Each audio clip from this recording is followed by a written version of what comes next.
민트 오디오북.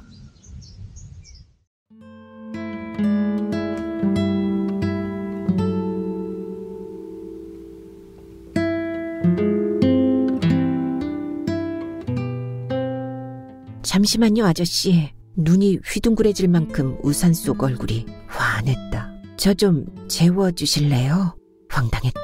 생긴 것 같지 않게 골이 빈 미친 여자 같았다. 어디 있어요? 아저씨 집에서요. 그냥 모른 척하고 가버리기엔 이게 웬 떡이라는 느낌이 슬슬 머릿속을 점령했다. 부천역.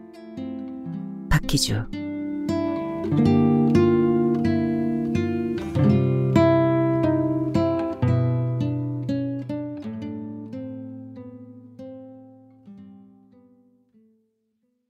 매달 마지막 금요일에 충무로에서 열리는 잡지 편집자들 모임을 끝내고 지하철로 부천역에 도착하니 10시경. 부천을 대표하는 역답게 인근의 역공역이나 소사역보다 내리는 사람들이 훨씬 많은 편이다. 평소에는 지하로 내려가 역을 빠져나가지만 반주로 마신 맥주가 과했던지 소변이 급해 에스컬레이터를 타고 3층 대합실로 올라갔다. 언제 보아도 소변기 앞에 서서 내부를 둘러보니 깨끗하다. 우리나라가 발전했다는 걸 가장 실감할 수 있는 게 공중 화장실이 아닐까 싶다. 부천역만 봐도 그렇다. 고속도로 휴게소야 말할 것도 없고 단층에 기와를 얹은 선상 역사였던 부천역이 현재의 말끔한 민자 역사가 된 건 20여 년 전. 그전에는 화장실이 밖에 있었다. 무슨 볼일이 있어 역 주변에 나왔다가 갑자기 설사 기운이 느껴져 화장실에 들어가 보니 차마 눈을 뜨고 볼 수 없을 지경. 예전에 우리네 시골 5일장의 재래식 화장실도 그 정도는 아니었다. 앉은 뱅이 변기마다 똥이 가득했고 바닥은 발 디딜 곳마저 없어 엉거주춤한 자세로 욕지기를 참으며 볼일을 보고 허겁지겁 나와 선로 옆 측백나무에서 눈이 튀어나올 정도로 구역질을 해야 했다. 아직도 그 기억이 잊히지 않는다는 건 하도 강렬하게 남았기 때문이리라. 그때 만약 급하지 않았다면 그 꼴을 보고 들어가자마자 바로 나왔으리라. 이제 우리나라 공중 화장실의 청결도는 세계가 극찬에 맞지 않는다니 결혼 후 얼마 안 되어 어쩔 수 없는 사정으로 부천 시민이 된 30여 년의 세월이 아득하게 느껴졌다. 결혼 전 총각 시절에 나는 노량진에 살았다. 아리랑 고개에서 살다가 다니던 연구원이 여의도에 있는 데다 연애하고 있던 처자의 집이 노량진이라는 걸 알게 되어 굳이 그곳에 방을 얻어 살았다. 영문학을 전공한 나는 연구원에서 펴내는 잡지 편집부 기자로서 기업에 필요한 해외의 유망한 정보를 번역하여 국내에 소개하는 일을 했다. 27이 되어 25살인 처자와 결혼한 후에는 아현동 다세대 전셋집으로 이사하고 딸을 그곳에서 낳았다. 극히 일부를 제외하고는 우리 세대 지방 출신 대부분이 월세방을 전전하며 신혼을 시작하던 판에 그나마 전셋집을 얻은 건 형편이 나은 축에 들었다. 처자와 상의하여 그동안 서로가 저축해둔 돈에 결혼 비용을 아끼려고 교회에서 식을 올리고 살림살이 준비도 최소한으로 한 채 신혼여행마저 속리산으로 1박 2일 가볍게 다녀온 결과였다. 그러나 딸이 태어나고 얼마 후 그렇게 마련한 전셋집이 경매에 넘어가고 말았다. 건물주가 소규모 건축업자였는데 집을 짓고 있던 현장에서 사고가 나는 바람에 공사가 중단되어 끝내 부도로 이어지고 그 여파는 은행 융자 담보로 제공되었던 내가 사는 다세대 주택에 미쳐 피해가 고스란히 죄 없고 힘없는 세입자들 몫이 되고 말았던 것. 당시에는 그런 일이 터졌을 때 취해야 할 안전장치라는 게 없었다. 건물주나 세입자나 서로 믿었기에 전세금을 떼일 일이 거의 없었기에 망할 놈의 경매를 당하게 될 줄 어찌 알았으랴. 날벼락이자 절벽이었다. 아무리 발버둥을 쳐도 넘을 수 없는 난감한 벽. 건물주는 나중에 다 변상하겠다며 이해를 구했으나 그런 일을 당한 이가 나 혼자만도 아니고 모두 합치면 거액인데다 당장 이사를 해야 했으니 그렇게 떠나온 게 서울과 인천 사이에 낀 부천이었다. 보증금 50만 원에 월세 7만 원. 부천에 원래 이름이 들어간 소사동이었다. 대문도 아니고 좁은 골목에서 들어가는 출입문이 지상일지라도 연탄 아궁이가 있는 부엌을 거쳐 방으로 들어가면 창문 하나 없이 컴컴한 굴속 같은 단칸방. 아내는 그 꼬락서니를 보고 소리 없이 눈물만 훔쳤었다. 전세 보증금 1천만 원은 조금 더 보태 사당동 고개 주변에 허름한 13평 아파트를 살 큰돈이었지만 결국엔 하나도 돌려받지 못한 채 포기해야 했다. 이사를 하고부터 건물주와 연락도 잘 되지 않는 데다 세입자들이 전하는 말로는 우리보다 더 어렵게 살더라고. 참, 사회가 녹록지 않구나. 눈 벌겋게 뜨고 코를 베이는 그런 일을 당한다는 건 꿈에도 생각지 못한 일이었다. 대학 시절부터 공인회계사였던 외삼촌의 사무실에서 아르바이트 하던 아내는 딸을 낳고 그만둔 상태여서 몇 푼이나마 살림에 보태겠다고 나 모르게 마늘을 깠다. 방이 환기가 잘 되지 않았던지라 퇴근 후 돌아오면 마늘 냄새가 진동했다. 나는 낌새를 알아채고도 모른 척했다. 아내의 고생은 세상 물정 모르고 산 내 탓이었다. 출퇴근도 아현동에 살았을 때보다 몇 배나 어려웠다. 부천역까지 버스를 타고 나가 지하철로 갈아탄 후 영등포에서 버스를 이용하여 여의도로 향했으니 당시엔 여의도를 거쳐가는 지하철이 아예 있지 않았다. 아내는 일주일에 2~3번은 내 퇴근 시간에 맞춰 부천역까지 아이를 안고 마중을 나오곤 했다. 비록 처지는 곤란해졌지만 행복한 시절이었다.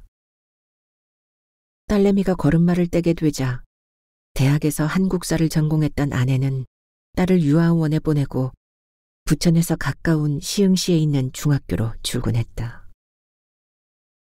소사동에서 여우고개라 불리는 산을 깎은 왕복 2차선 도로를 넘으면 시흥시였다. 그때까지 시흥시는 신천동 부근이나 건물이 많았지 논밭이나 과수원이 많은 시골이나 다름없었다. 나는 익숙해져 그렇다 쳐도 버스로 시계를 넘나드는 아내는 출퇴근 시간을 줄이기 위해 할부로 경차를 장만하여 몰고 다녔다. 우린 최소한 아현동에 살았던 시절 정도는 이뤄야 한다는 생각으로 악착같이 저축했다. 둘째를 갖는 일도 미루었다. 5년 후가 되어서야 전세를 얻었고 8년이 됐을 때 작은 빌라 남아 부천대 근처에 내 집을 갖게 되었다. 그제야 진정한 부천 시민이 된 셈이었다. 그즈음 아들도 낳았다. 딸과는 9년의 터울. 에스컬레이터를 타고 내려오면서 보니 올라오는 이들이 손에 우산을 들고 있는 게 보였다.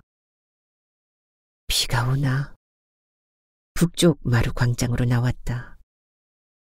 여의도에서 충무로로 향할 때 하늘이 꾸무럭하게 성질을 부릴 태세더니만 기어이 보슬비나마 뿌려야 직성이 풀리나 보다. 4월 가뭄 해갈엔 어림도 없을상 싶다. 그 많던 주당들은 다 어디로 갔을까?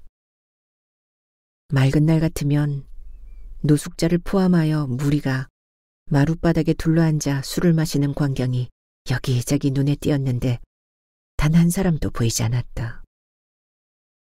입성도 꾀죄죄하고 머리는 산발인데다 얼굴엔 때국물로 얼룩진 영락없는 루저의 모습들. 시도 때도 없이 술에 취해 아예 드러누워 자는 모습도 쉽게 볼 수 있는 광경이었다. 돈은 어디서 나서 술을 사는지 지나칠 때마다 그게 궁금했다. 구걸하나? 우산이 없는지라 입구에서 어떡할까 잠시 고민하다 걸음을 빨리하여 택시 정류장으로 향했다. 평소엔 집까지 그리 멀지 않아 걸어다녔다. 빗물에 젖은 마룻바닥이 미끄러워 조심조심하며 광장을 빠르게 걷는데 우산 하나가 떡하니 앞을 막았다. 무심코 비켜가려고 우산의 임자를 보지도 않은 채 옆으로 발걸음을 옮기자 우산도 역시 그만큼 움직이는 게 아닌가. 이게 뭐야? 잠시만요, 아저씨.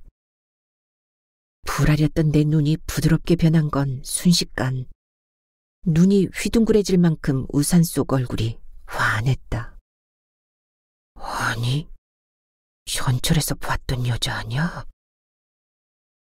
퇴근 시간이 지나서인지 개봉역에서부터 한가해져 모두가 앉고 서서 가는 사람이 몇 사람 없는데 앞 차량에서 한 여자가 중앙 통로를 느릿느릿 걸어오더니 내 앞으로 다가왔었다. 나를 빤히 쳐다보았던가. 우윳빛 코트를 입고 커다란 가방을 어깨에 맨 차림에 시선은 광고를 향한 채 걸어올 때부터 눈길이 저절로 가는 빛나는 얼굴이었다. 그 짧은 직시의 순간에도 가슴을 설레게 하던 여자. 나는 우산 속 얼굴에 왜 그러느냐는 표정을 지었다. 저 좀 재워주실래요? 뭐요? 재워주시라고요. 황당했다. 밑도 끝도 없이 재워달라니. 생긴 것 같지 않게 골이 빈, 더 심하게 말하면 미친 여자 같았다. 정말로 뜬금없이 처음 만난 남자에게 그것도 여자가 재워달란다. 나는 피식 웃어버리고 말았다. 신종사기 수법인가? 아니면 남성의 심리를 시험하는 몰래카메라? 그런 중에도 마음 한구석에선 웬 횡재냐는 느낌이 꿈틀거렸다. 여자는 아예 내게 우산을 반쪽 나눠주며 옆으로 왔었다. 중간 키인 나와 비슷하니 여자로선 큰 키였다. 어디서요? 아저씨 집에서요. 더군다나 모텔도 아닌 우리 집에서. 그런데 그녀의 표정이 아주 진지했다. 골빈 여자 같지도 않았다. 오히려 매력이 넘쳐 흘렀다. 날이 구저 그런지 광장엔 사람이 많지 않았다. 사람 잘못 봤습니다. 다른 분 찾아보시지요 같은 말을 하고 그냥 모른 척하고 가버리기엔 이게 웬 떡이라는 느낌이 슬슬 머릿속을 점령했다. 여자의 정체가 궁금하기도 하여 진심을 알고 싶었다. 잘 알지도 못하는데 재워달라고요? 꼭 잘 알아야만 재워주나요? 당연한 것 아니에요. 무슨 사정인지 몰라도 그렇다면 우선 술이나 한잔 할까요? 술 마시고 재워주셔야 해요. 일단은 마시고 봅시다. 아무리 가랑비라 해도 가죽 재킷을 타고 소매 끝에 빗물이 흘렀다. 우린 광장을 대각선으로 가로질러 갔다. 역에서 나오면 오른쪽엔 모텔이 많고 술집은 주로 왼쪽에 있다. 멀리서 보았을 때 네온의 불빛만으로도 구분이 된다. 그새 여자의 우산을 빼서 내가 받쳐들었으니 벌써 챙기는 건가? 부천역 주변은 대학이 가까워서인지 술집도 젊은 층에 특화돼 있다. 그렇지만 나는 그 골목에 꽤 익숙했다. 타지에서 손님이 오면 을에 부천역 주변을 맴도니까. 술집에 들어가기 전에 안을 살펴 젊은 애들이 우글거리는 곳을 피해 꼬치구이를 파는 곳에 문을 열었다. 비가 와서 밖은 쌀쌀함이 느껴지는데 안쪽으로 들어가니 안온했다. 통나무로 된 탁자에는 막상 가려서 왔는데도 우리 또래는 거의 보이지 않고 젊은 애들이 대부분이었다. 빈 곳에 마주 앉아 물었다. 어떻게 처음 본 사람한테 그럴 수 있죠? 여자는 비식 웃었다. 조명 탓인지 더 상큼하게 보였다. 저는 그럴 수 있어요. 저를 전철에서 보시지 않았어요? 맞아요. 봤습니다. 제 앞에 서 계셨잖아요. 그런데 모른 척 하세요? 그때 종업원이 다가와 메뉴판을 펼쳐놓고 갔다. 생맥주와 반건조 노가리, 양고기 꼬치를 시켰다. 여자가 고개를 끄덕였던 종류다. 솔직히 말하죠. 전철에선 괜히 설레었는데 재워달라니 너무 엉뚱해서 비 탓인가 했죠. 비 탓이라니요? 날구지. 절 미친 여자로 보셨군요. 여자가 웃을 때 왼쪽 입술 사이로 드러난 덧니를 보자 자릿하더니 애간장이 녹아났다. 40 초반 아니면 40대 중반? 흰머리가 새어 회색 일색이 된 나와는 한 띠만큼은 젊어 보였다. 그쯤 되니 그냥 간다고 할까봐 걱정까지 됐다. 술과 안주가 나왔다. 우린 잔을 부딪히고 입으로 가져갔다. 호텔이나 모텔도 아니고 더군다나 집에서 재워달라는 게 말이 되나요? 혼자 계시잖아요. 그걸 어떻게... 선생님께선 절 모르시겠지만 전 선생님을 어느 정도 알아요. 직장이 여의도에 있고 잡지 편집장이시란 것도. 에? 어떻게 날 아시는가? 그녀의 얼굴을 바라보며 아무리 머릿속을 헤집어 봐도 난생 처음 보는 여자임이 분명했다. 어려울 것 없어요. 페이스북 하시잖아요. 우리 친구예요. 상처하신 것 그래서 알았어요. 프로필에 올린 사진을 보고 친구 신청했더니 금방 수락해 주던데요. 사진이 근사하시잖아요. 흔적은 남기지 않지만 선생님의 방은 꼭 찾아가 봐요. 처지가 비슷한 것 같아 관심이 가더라고요. 알람이 뜨거든요. 오늘 전철에서 남자들을 탐색하며 오가다 선생님을 보는 순간 속으로 어머나 그랬어요. 모자와 안경, 파마한 회색머리. 사진도 그렇지만 실제로도 근사하셔요. 친구가 몇 명 되지 않지만 원래 알았던 일을 제외하고 페이스북 친구 중에 사진으로만 보다가 이렇게 딱 마주치게 된 건 처음이에요. 나는 헛웃음을 지으며 입을 딱 벌렸다. 이런 세상에 산다. 일주일에 한 번씩은 내 근황을 알리는 페이스북. 특별한 일이 없으면 일부러 만들어서라도 올리게 되는. 따로 떨어져 사는 아이들이 안심하도록 하는데도 페이스북은 일조한다. 친구 신청이 들어오면 처음엔 무조건 수락했지만 요즘은 꼼꼼히 살피는 편이다. 외국인은 특별한 경우가 아니면 대부분 사절이고 젊은 여자도 거절한다. 친구는 2,500여 명, 그중 한 명이라면 사진으로라도 보았다는 얘기다. 그러나 기억이 없으니 전화기를 꺼내 확인하고 싶은 걸 참았다. 남자를 탐색하다니요? 선생님과 같은 남자를 만날 속셈이죠. 거기에 남자들이 잘 넘어오는 모양이죠. 넘어오긴요. 남자나 여자나 혼자 다닐 때 근사한 이성을 기대하는 건 본능 아닐까요? 마음에 드는 상대 만나기 정말 힘들어요. 오늘은 선생님을 뵀으니 행운인 셈이죠. 도대체 어떤 여자인가? 돈 때문에? 성욕이 넘쳐서? 뭘 하는지 물어봐도 되나요?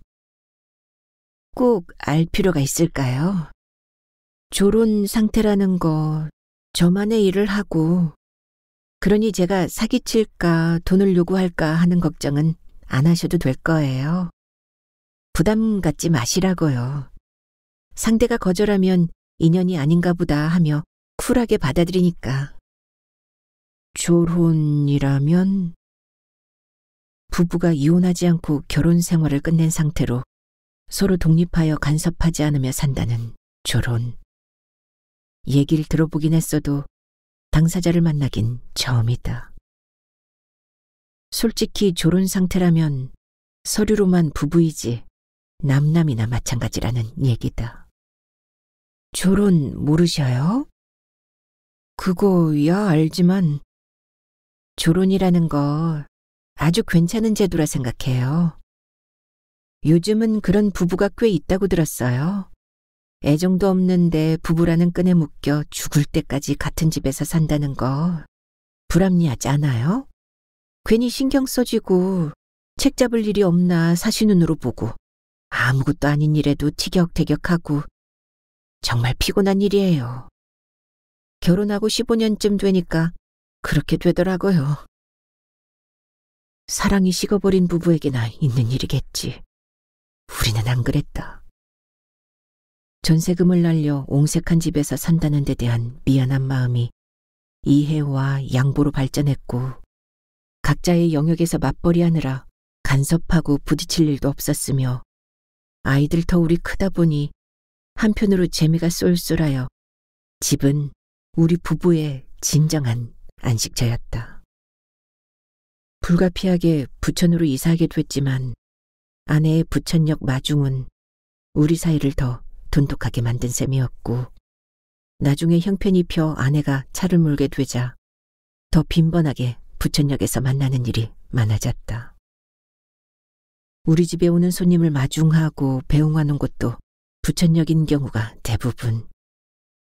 민자 역사가 건립되어 이마트가 생긴 뒤로는 주차 걱정 없이 아내와 손을 잡고 필요한 물품을 사서 집으로 들어오는 게 습관이 되었고, 부천역 남쪽에 있는 재래시장인 자유시장도 우리가 자주 이용하는 곳이었다.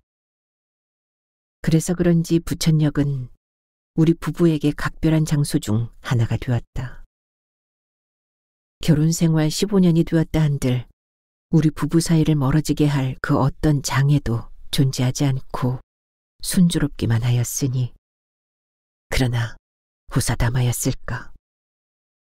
전세금을 떼일 때처럼 불행은 아무런 징조도 없이 불시에 찾아들었다. 아내의 교통사고와 죽음. 아내는 퇴근하느라 여우곡의 중간을 지나치는 부천과 시흥의 시계를 지나 내리막 급 커브길을 내려오던 참에 중앙선을 침범한 덤프트럭과 중도라고 말했던 것. 내려오는 속도에 부딪힌 차가 골재를 실은 육중한 덤프였으니 작은 체구의 경차가 어찌 운전할 수 있으랴. 트럭이 경차를 덮친 격이었다. 트럭 밑을 파고들었고 아내는 즉사했다. 결혼 생활 18년이었다. 나뿐만 아니라 대학생인 딸과 초등학생인 아들에겐 그야말로 청천벽력이었으니, 졸혼이라면 서로의 필요에 따라 떨어져 살다 부득이하게 만나는 일도 있겠지만 부부 한 사람의 죽음은 영영 이별. 다신 얼굴을 볼 수 없는 그 이별을 위한 준비가 어찌 있을 수 있으랴. 탈출해서 자유를 얻으셨군요. 맞아요. 색시가 예쁘면 처가의 외양간 말뚝에도 절하게 된다지만 하나가 뒤틀리게 되니까 나중엔 모든 게 엉망이 된 거예요. 사사건건 충돌하고. 아이들에게 그런 모습 보인다는 것도 안타깝고 시간이 지나면 좋아질까 하는 기대는 망상이에요. 그런 상태라면 빨리 선택하는 게 서로에게 좋아요. 이혼을 하든 조론을 하든. 그렇지 않고서 계속 산다는 것처럼 어리석은 일이 있을까요? 서로에게 자유를 준다는 게 조론의 본질인 것 같아요.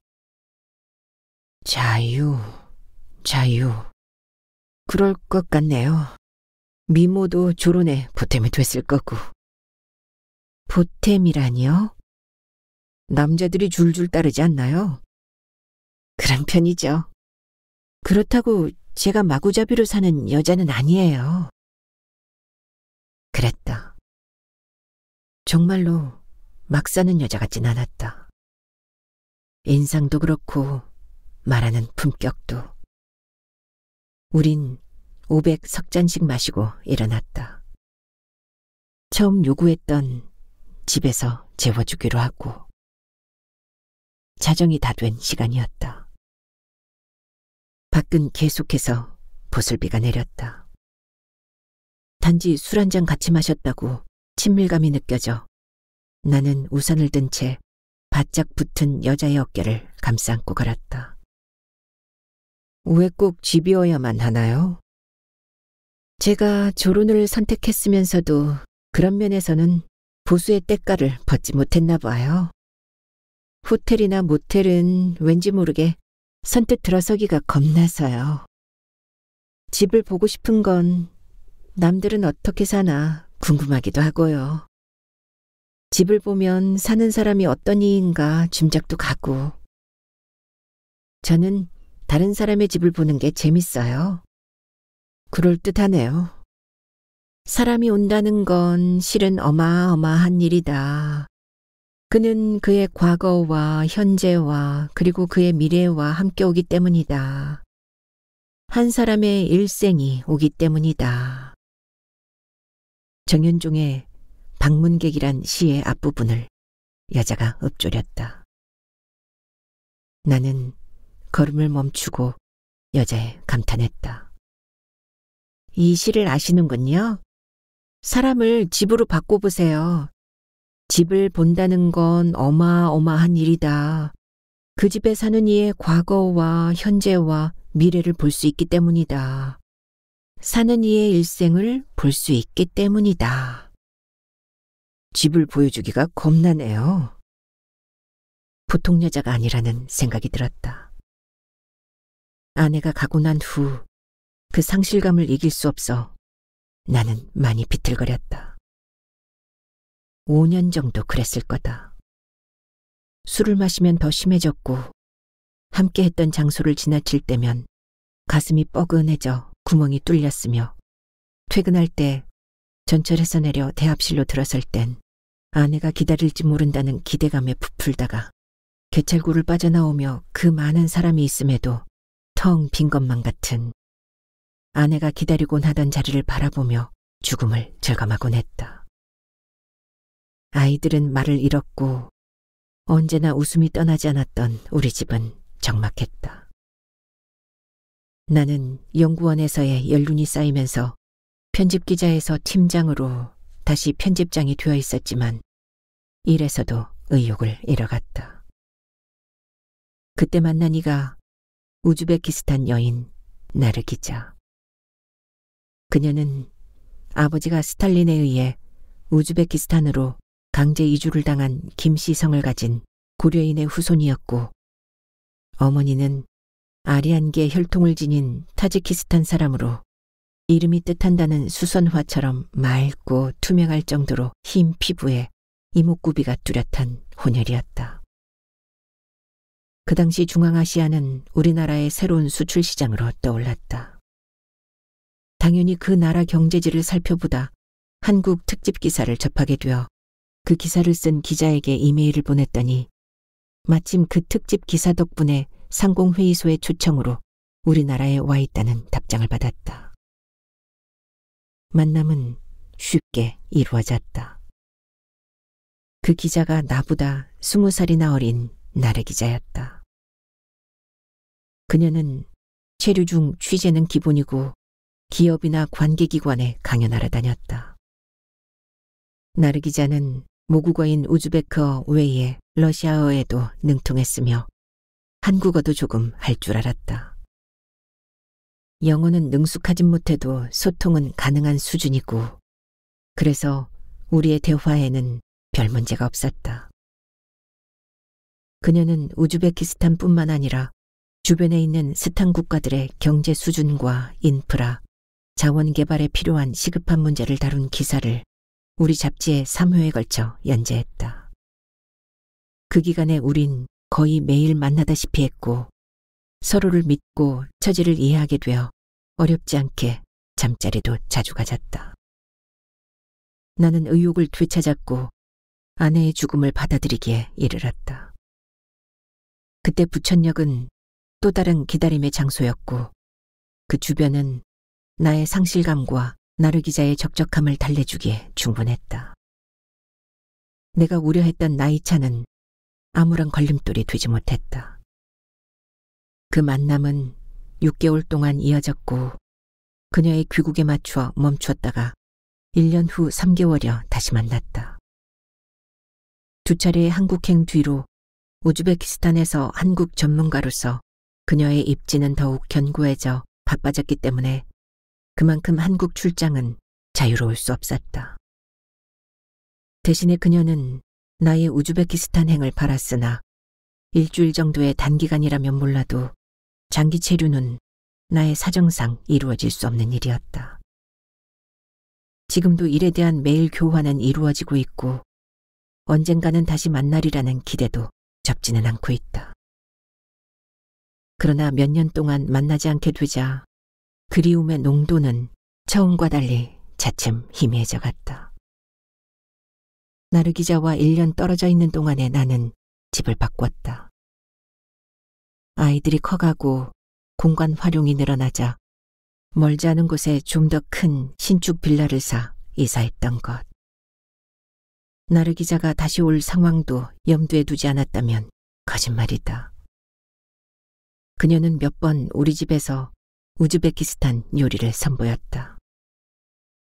그걸 맛본 아이들은 고개를 흔들었고 나는 마지못해 먹었다. 그러나 이제 아이들은 같이 살지 않는다. 딸은 출가해서 용인에 살고 아들은 오피스텔에서 하고 싶은 일 하며 산다. 딸에게는 결혼할 때 그때까지 하나도 쓰지 않았던 아내의 보험금과 보상금 반절을 뚝 떼어주었다. 나머지는 아들 몫이다. 집안에 들어서자 여자는 거실에서부터 부엌과 아이들 방, 내 침실과 서재까지 호기심에 찬 눈으로 둘러보며 미소를 지었다. 남자를 탐색할 때의 표정도 저럴까. 이사 온 지 몇 년이 흘렀어도 어디 지저분한 구석은 없었다. 딸은 어쩌다 오는 편이지만 세간살이는 그대로고 아들 방도 마찬가지. 내 일생을 봤나요? 정갈하네요. 어지럽힐 일이 없으니까. 그런데 부인 사진은 그대로 모셔놓았네요. 어느새 서재 벽에 붙은 영정을 본 모양이다. 사랑했으니까요. 지금도 그 사랑은 여전하고요. 그래서 혼자 되시고 나서 다른 여자는 안 만났어요? 나는 대답 대신 멋작은 웃음을 지었다. 안 물어볼게요. 아직도 이상하죠? 이렇게 집까지 따라온 제가. 오늘은 그냥 부부인 것처럼 자요. 다른 것 없어요. 여자의 말에 어찌해야 하나 했던 조바심이 누그러졌다. 그래, 평소처럼 행동하자. 나는 내 침실에 있는 욕실로 들어가고 여자는 코트를 벗어 소파에 걸쳐놓고는 가방을 뒤적거려 칫솔과 간편복을 꺼내 거실 화장실로 들어갔다. 샤워하면서 내가 들뜨게 되는 건 연주와의 관계 이후니 오랜만이었다. 연주는 IT 잡지의 편집장이다. 충무로 모임에서 몇 번 만나 서로가 동병상련의 처지란 걸 알고 가까워졌다. 사랑의 감정보다는 본능의 솟구침에 따른 합체의 만족감에 취해 계속해서 관계를 유지하는 편이다. 욕실에서 나와 전화기를 켜고 페이스북 친구를 검색했다. 이름을 모르니 찾기가 쉽지 않아 화장실에서 나오는 기척에 전화기를 내려놓고 침대맡에 있던 태블릿 PC를 켜 쇼팽의 녹턴 2번을 틀었다. 우린 수면등을 켜고 자연스럽게 침대에 누워 부부처럼 자손 번식을 목적으로 하는 게 아닌 신이 인간에게만 허락했다는 육체의 놀이를 느긋하게 즐겼다. 그 놀이는 인간이 휴머노이드라는 속성을 지닐 때부터 번식보다 더 중요하게 여기고 즐겼겠지만 수많은 문제를 동반하게 되는 숙명을 피할 수 없다. 그 놀이는 본질적으로 이중의 속성을 지녔으니 이성과 감성, 도덕과 부도덕, 죄와 무죄, 욕망과 인내, 강자와 순종의 극단을 넘나들 수밖에. 그렇더라도 이성의 관계에서는 필수 불가결한 행위로 인간이 전멸하지 않는 한 그 생명력은 계속 이어질 게 틀림없으리라. 그것도 왕성하게. 그 일이 수면제였는가. 우린 포만감에 곧 골아떨어졌고 한 번도 깨지 않은 채 늦은 아침을 맞이했다. 눈을 뜨며 첫 번째로 한 생각은 이런 일도 일어날 수 있구나 하는 거였다. 나는 침실에서 살며시 빠져나와 토요일이란 걸 떠올리고 베란다의 화분에 물을 준 다음 아침을 준비했다. 나의 아침 식사는 당근과 사과와 비트를 일정량 우유와 함께 갈아 먹는 것. 잘 갈리도록 씻고 자르고 당근만 따로 쪄서 믹서기에 넣고 전원을 꽂아 돌리고는 밥 공기 2개에 담아 여자를 불렀다. 식사합시다. 여자는 금방 얼굴을 내비치며 중얼거렸다. 너무 잘 잤다. 내가 하고 싶은 말이었다. 여자는 식탁 앞에 앉아 주스를 바라보았다. 나는 몇 년 전 혼자 살면서부터 아침을 이렇게 해결했어요. 점심은 11시쯤 조금 빨리 먹고요. 재워주신 것도 고마운데 아침까지 주시는 거예요? 황송해라. 저는 찐 샐러드에 우유 한 잔으로 때우는데요. 여자는 그릇을 입으로 가져가 후루룩 마셨다. 괜찮은데요? 샐러드보다는 든든할 거예요. 그런데 난 아직 이름도 모릅니다. 이수리 언니예요. 페이스북 친구 찾아보면 나올 거예요. 직접 묻는 것보다 정보란을 보면 정체를 조금이나마 알 수 있겠지. 그녀는 주스를 다 마시고는 화장실로 향했다. 곧 물소리가 나더니 씻는 모양. 나도 세탁기를 돌리고는 씻었다. 빨랫거리가 많든 적든 토요일의 행사였다. 간단히 화장을 끝낸 이수련은 우리 집에서 볼장 다 보았다는 식으로 나갈 준비를 서둘렀다. 그것도 그녀의 말대로 쿨하게. 나는 추리닝에 반코트를 걸치고 앞장을 섰다. 안 나오셔도 되는데요. 어찌됐든 우리 집에 온 손님인데 부천역까지는 모셔야죠. A+예요. 좋았다는 말이죠. 리바이벌을 생각하게 할 만큼. 그러나 다시 그럴 일은 없을 거예요. 아쉬운 반응이었다. 이러한 상대라면 관계가 계속 이어져도 괜찮으리라. 나는 조금 있으면 점심을 먹을 텐데 같이 하고 가죠. 저도 그러고 싶긴 한데 그냥 갈래요. 집에 가서 할 일도 많고요. 전화번호는 안 가르쳐 주겠죠? 마음이 흔들리긴 하지만 꼭 해야 할 일이 있다면 페이스북 메시지를 활용할게요. 미련이었던가. 서로의 입장이 바뀌었다. 그러나 강요할 마음은 없었다. 굳었던 어젯밤에 비해 날씨는 전형적인 봄 날씨. 부천대 정문 옆 벚꽃잎이 비에 떨어져 화단을 하얗게 수놓았으나 만발한 모습에 별 티가 나지 않을 정도로 한창이었다. 꽃은 햇빛을 받으니 더욱 선명했다. 이럴 때 쓰는 화창하다는 표현이 참으로 적절하구나 라는 생각이 들었다. 집은 서울이죠? 네, 저는 고교생인 딸과 함께 살아요. 많이 밝아졌죠. 졸은 전보다 그렇다는 얘기다. 당사자이다 보니 그 홀가분함과 이점을 충분히 느꼈으리. 다행이네요.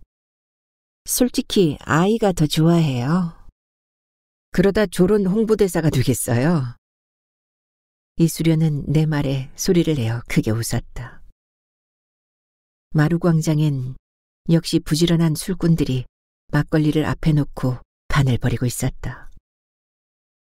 거기에 노숙자로 보이는 두꺼운 겨울옷을 껴입고 있는 이들도 끼어 있었다. 그렇게 마셔도 소주보다는 막걸리가 몸에 덜 해롭다는 걸 아는가. 지금은 죽었지만 15년 전쯤엔 내 어릴 적 친구도 저들과 어울렸다.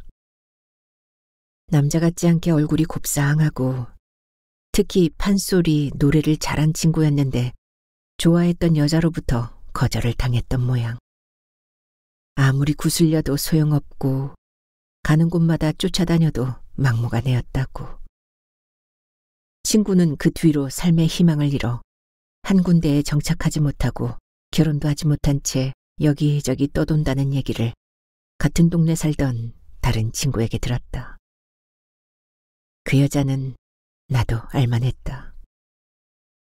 1, 2년 후배로 친구네 옆마을에 살던 긴 머리, 눈이 크고 볼살이 도톰했다는 것밖에 기억이 없지만 친구는 초등학교만을 마치고 서울에 올라와 공장 생활을 하면서도 가수가 되려고 하는 꿈을 버리지 않았다고 한다. 그를 부천역에서 만날 때까지만 해도 친구에 대한 소문은 그게 전부였다. 초등학교를 졸업한 후 친구와 나와는 어울릴 새가 없었다. 친구는 시골에서 매년 열리는 동창회에도 졸업 후 초창기에 2~3번이나 나왔을까.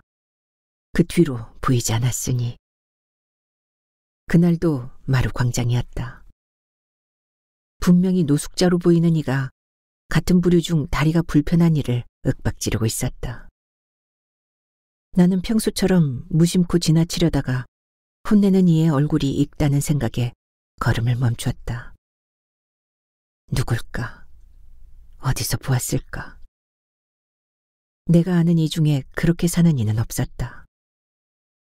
당하는 이도 처음과 달리 만만치 않게 대들었다.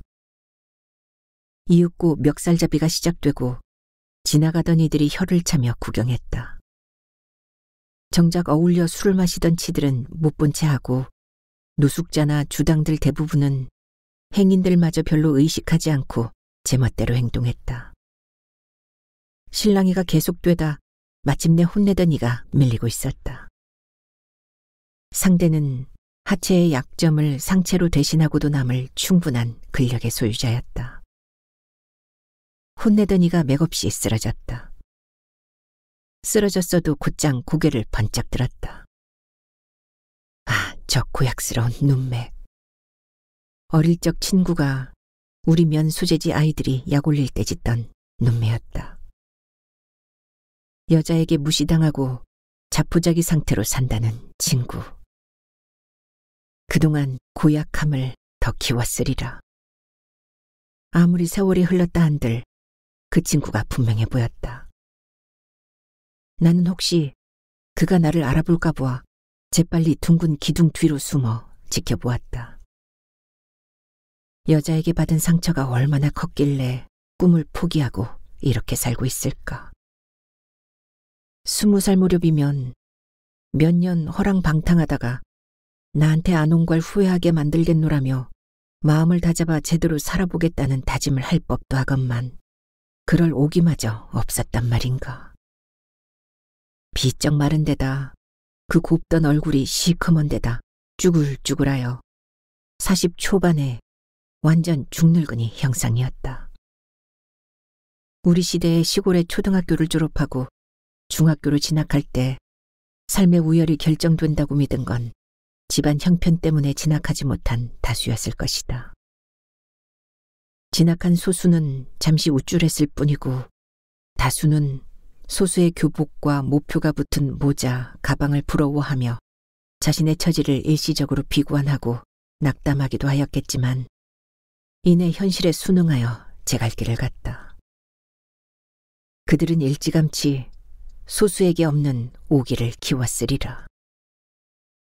제 길에서 힘에 겨워 비틀거리기도 하고 쓰러지기도 하고 돌아가기도 하고 아니다 싶어 새로운 길을 찾느라 조금 늦어졌다 한들 멈추지 않고 걸었을 것이고 그게 인생이 아니랴. 지나오면서 누린 즐거움이나 고통, 고뇌의 깊이는 다 똑같았으리. 하여 20년이나 30년쯤 지나 옆을 보니 소수나 다수나 사는 건 비슷비슷. 어떻게 더 잘 살았다고 우열을 매길 수 있으랴. 그 뒤로 부천역을 지날 때마다 내 눈은 조심스럽게 친구를 찾았다. 볼 때도 있고 못 볼 때도 있었다. 볼 때는 그가 보지 못하도록 돌아서 다녔다. 딱 마주치는 불상사는 피해야 했다. 내가 그를 알아본 것처럼 그도 날 알아보지 않겠는가 말이다. 그랬을 때 친구의 심정이 가늠조차 되지 않았으니 나는 되도록 그와 마주치지 않으려 마루광장을 지나지 않고 양쪽에 있는 지하 입구를 통해 전철을 이용했다. 그러나 나의 우려는 얼마 후 현실이 되었다. 언젠가 좌측 지하 입구로 빠져나왔을 때 계단 앞에서 주그마한 과자 상자를 앞에 놓고 쪼그려 앉아 고개를 조아리고 있는 그가 그 많은 행인 가운데 한 사람을 대하듯 나를 건성으로 보고는 고개를 숙였다가 다시 얼굴을 들어 빤히 바라보는 게 아닌가. 나는 그의 눈길을 의식하면서도 그를 못 본 척 빠르게 지나왔다. 과자 상자 바닥에는 1,000원짜리 지폐 한 장과 동전 몇 개가 놓여 있었다. 그 뒤로 친구를 부천역에서 보는 일은 없었다. 몇 년 뒤 영등포역에서 그를 보았다는 이가 나타났고 또다시 몇 년이 흘러 그의 객사가 전해졌다. 우린 에스컬레이터를 타고 대합실로 올라갔다. 지하를 통해서도 탈 수 있지만 이별하기엔 그럴듯한 장소가 어울릴 것 같았다. 우린 개찰구 앞에 섰다. 오래도록 기억할게요. 언제든 환영하겠습니다. 할까 말까 망설이다가 아쉬운 심증을 내비치자 이수련은 미소로 답하고 돌아섰다. 나는 계단 밑으로 사라질 때까지 그녀를 지켜보았다. 이윽고 모습이 보이지 않자 나는 쉽게 자리를 뜨지 못하고 그대로 서서 전화기를 꺼내 페이스북 친구 검색에 이수련을 입력했다. 사진이 떴다. 틀림없었다. 정보 보기를 터치하니 별다른 게 없이 알 수 없음으로 나왔다. 기본 정보라며 생년월일이 뜨는데 나와는 13년 차. 친구도 고작 15명에 불과했다. 게시물도 달랑 1개. 어두컴컴한 밤하늘에 별만 가득한 사진과 짧은 글귀가 전부였다. 저 중에 내 별도 있을까? 다시 사라진 것을 보았다. 귀신에 홀린 기분이었다.